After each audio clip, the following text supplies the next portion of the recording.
só fazer um parênteses aqui. Você tava... Vamos ver se eu entendi direito para tentar... Pode ter gente que tá ouvindo você falar, mas que é uma realidade muito distante e tá meio boiando, né? Então, tentar traduzir um pouquinho para essa turma. A cardiologia é a especialidade que cuida das doenças do coração e dentro dela tem uma área de atuação que é a hemodinâmica. É sinônimo, eu posso dizer que é a mesma coisa do que a cardiologia intervencionista? É a mesma coisa, hemodinâmica? Intervenção? A área de atuação pelo CFM é hemodinâmica e cardiologia intervencionista. Tá. Aí, então essa é a área que vai se ocupar de tratar as doenças do coração que você consegue, talvez, sem cirurgia, né? Que você tem que fazer alguma modificação estrutural ali no coração. Isso. Mas de uma forma menos invasiva Isso. e que não precise de cirurgia. E eu acho que talvez o carro-chefe, me corrija se eu estiver errado, é o infarto, né? As doenças ateromatosas, né? As placas de ateroma que obstruem as coronárias, que são as artérias que nutrem o coração. E quando elas se obstruem, o coração infarta, né? Isso. De uma forma assim bem direta, resumindo, né? Então, antigamente, a única opção que tinha era através da cirurgia cardíaca, né? Eu, durante a minha residência de cirurgia geral, eu rodei na cirurgia cardíaca. Dr. Datterson, lá de Macaé, fera demais.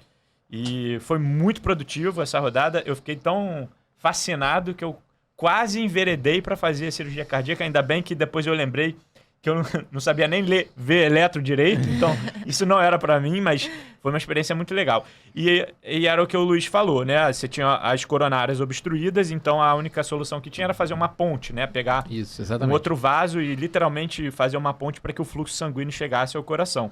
E talvez um pouco mais recente veio essas técnicas da hemodinâmica, né? Que você entra com os stents para tentar desobstruir aquelas artérias coronárias que já estão fechando pela placa de ateroma. São que muita gente, o leigo, chama das molinhas, a mola, né, que coloca dentro do coração. Então, é esse ponto aí que você colocou. Aí a minha pergunta é, de fato, a doença que mais preocupa, que é o carro-chefe da atuação, é o infarto? Sim, com certeza. A doença cardiovascular ainda é a que mais mata no mundo todo, né? Apesar da gente ter um avanço, né, crescente do ponto de vista estatístico no mundo todo, das neoplasias, né? A gente sabe que a gente está tendo cada vez mais e mais jovens. A doença cardiovascular, seja ela cerebral ou cardíaca, é a que mais mata, né? Esse é outro ponto também. A cardiologia intervencionista, ela não é restrita a 100% no Brasil todo. Vamos falar de território Brasil, né? Porque as realidades são muito diferentes. Ela não é restrita só ao coração. A gente, dentro da hemodinâmica cardiologia intervencionista, a gente faz outras coisas, né? A gente estuda a árvore, né, arterial mesentérica, a gente estuda os rins, né? A gente pode fazer arteriografia renal, a gente faz arteriografia cerebral também. Não é o cenário ideal, né? O ideal é que a gente tivesse subespecialistas para isso, mas às vezes não é a realidade do Brasil como um todo, né? Por exemplo, existe a neurointervenção, assim como existe a cardiologia intervencionista, a gente já tem a neurologia intervencionista. Sim. Né?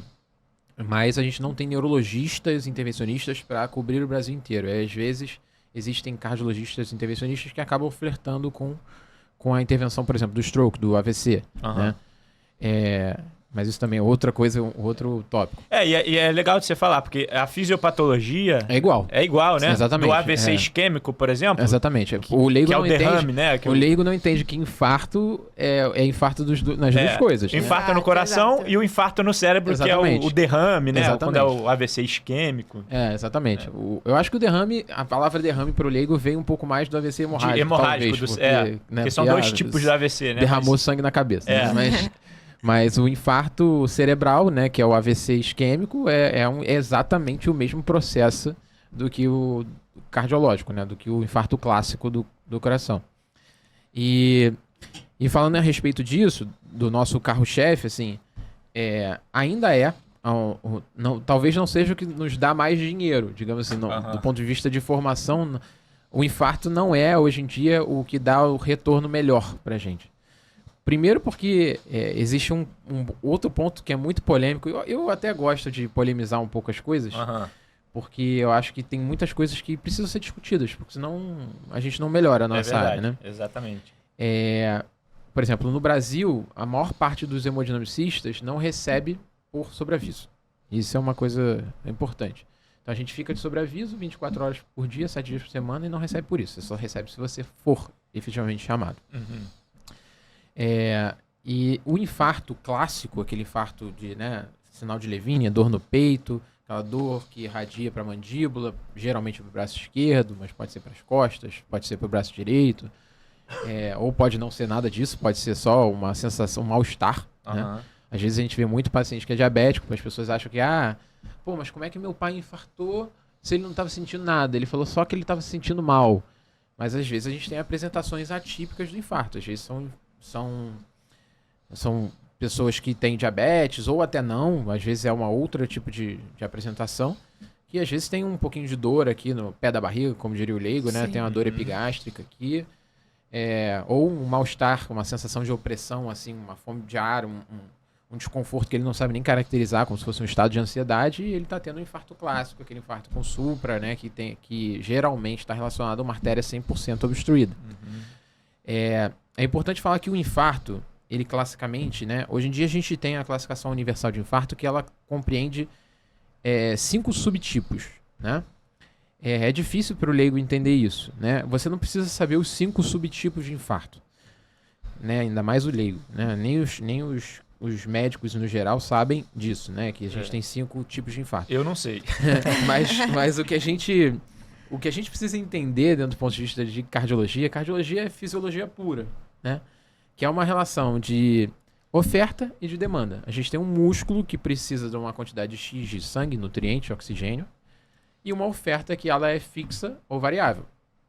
Então, se eu preciso de uma quantidade X de sangue, por algum motivo, eu tenho que ter a mesma quantidade de X de oferta chegando ali.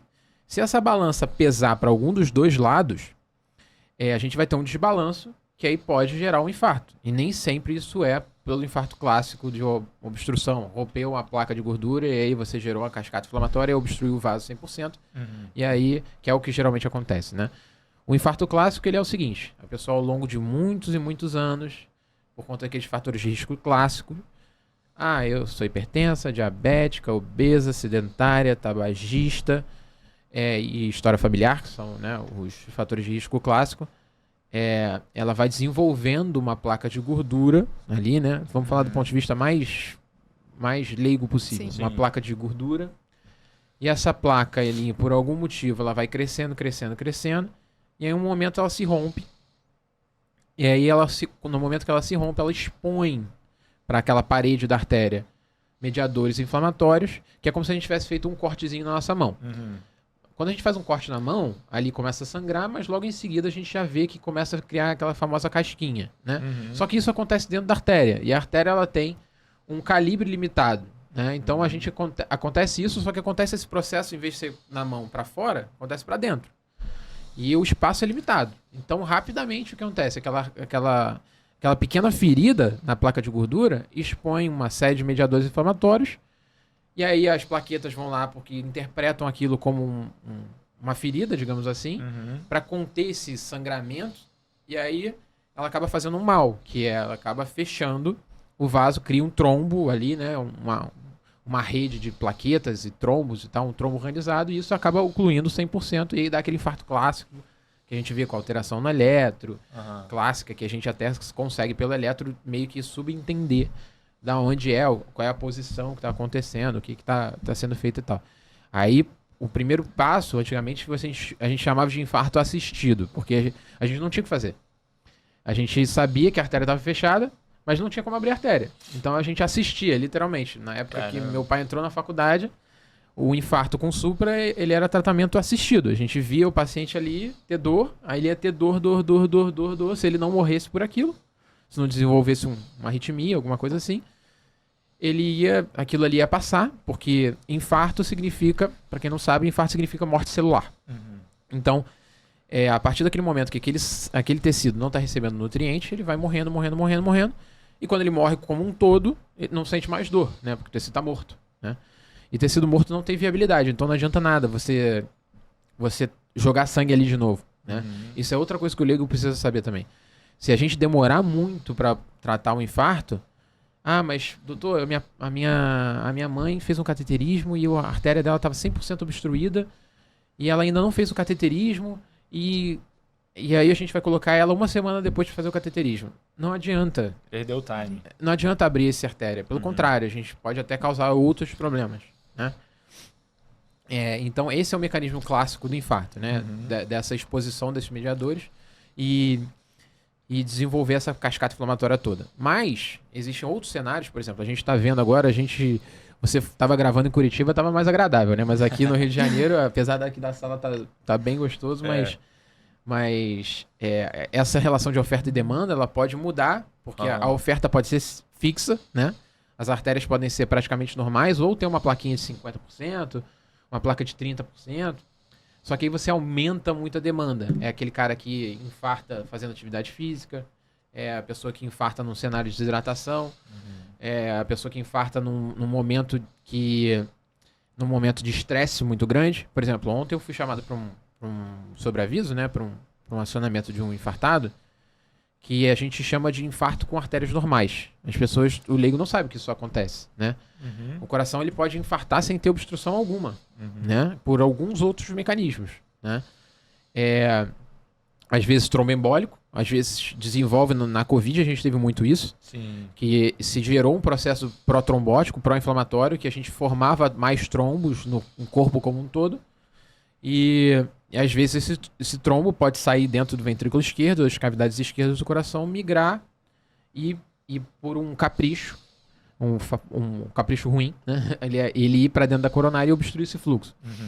A outra é uma descarga adrenérgica muito grande. Pode gerar o que a gente chama de síndrome do coração partido, que foi categorizada no Japão há muitos anos como Takotsubo, que tem uma apresentação clássica na cardiologia, que Takotsubo significa vaso de polvo, que é onde eles pescam o polvo, que geralmente, tá, isso não é de livro, né, não é sempre assim, né, medicina não é receita de bolo, mas geralmente a principal artéria do coração, que é a descendente anterior, ela sofre um estresse tão grande e existe uma apresentação que aquele infarto faz com que a ponta do coração fique parada. Então, o coração contrai só a base, só a parte de cima. Então, ele vira um cestinho mesmo. Por isso que chama Takotsubo, que é o vaso de polvo em japonês. Então, é possível você infartar sem ter obstrução coronariana nenhuma. E aí tem outras coisas que a gente poderia ficar horas aqui, que é minoca, tinoca, que são várias classificações dentro da cardiologia que são causas de infarto sem obstruções coronarianas epicárdicas, né? E quando a gente fala de coronária epicárdica, a gente fala de vasos que não são tão calibrosos assim, mas são vasos, aqueles grandes que a gente vê quando vê o desenho do coração, que a gente vê aqueles vasos caminhando em cima, essas são as coronárias epicárdicas. Mas é igual aquela frase de ponta do iceberg. Aquilo ali é o que a gente enxerga dentro de um macro muito grande, porque as artérias, elas penetram o músculo cardíaco, elas vão cada vez reduzindo o seu calibre, e a gente só consegue tratar as artérias grandes. As artérias pequenas e médias a gente não consegue tratar, porque elas são finas demais para a gente passar material, né? É algo nano, né? É uma coisa muito fina, muito delicada, a gente não tem como tratar. Então, o que a gente vê ali é só a ponta do iceberg. A gente só conhece, assim, 30% do coração. O resto a gente não conhece. E às vezes isso causa uma estranheza muito grande pro leigo, sabe? Sim.